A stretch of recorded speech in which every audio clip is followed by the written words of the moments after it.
It was an important day in the yard.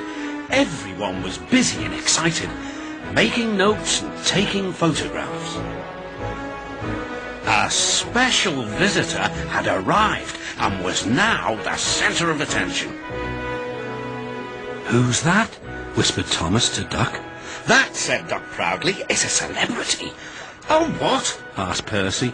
"A celebrity is a very famous engine," replied Duck. "Driver says we can talk to him soon."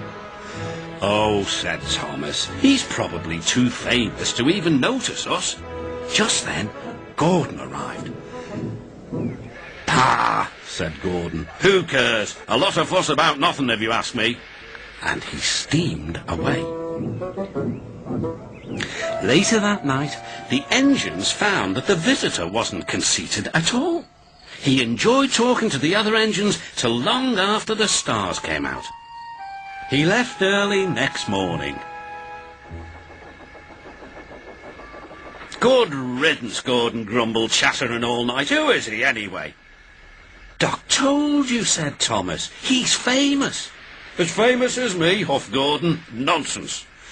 "He's famouser than you," replied Thomas. "He went 100 miles an hour before you were thought of." "So he says," snorted Gordon. "But I didn't like his looks. He's got no dome. Never trust Domeless Engines. They're not respectable. I never boast, but I'd say that 100 miles an hour would be easy for me." Duck took some trucks to Edward's station. "Hello," called Edward. "That famous engine came through this morning. He whistled to me. Wasn't he kind?" "He's the finest engine in the world," replied Duck. Then he told Edward what Gordon had said.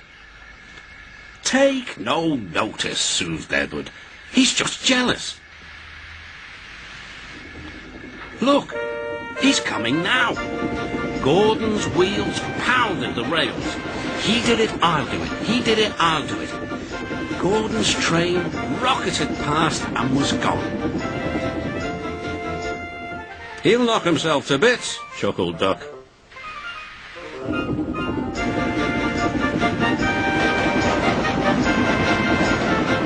"Steady, Gordon," called his driver. "We aren't running a race." "We are, then," said Gordon, but he said it to himself. Suddenly, Gordon began to feel a little strange.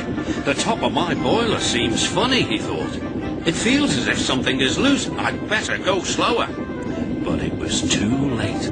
On the viaduct, they met the wind. It was a teasing wind which blew suddenly in hard puffs.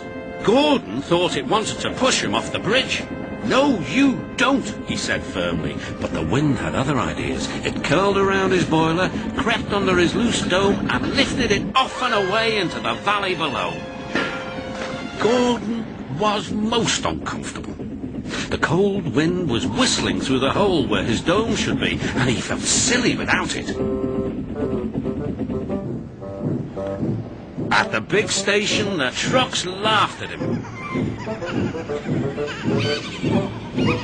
Gordon tried to wheesh them away, but they crowded round no matter what he did.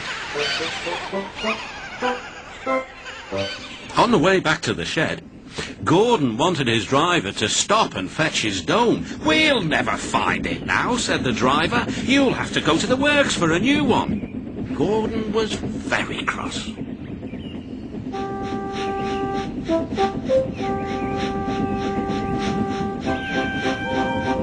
"I hope the shed is empty tonight," he huffed to himself. But all the engines were there waiting.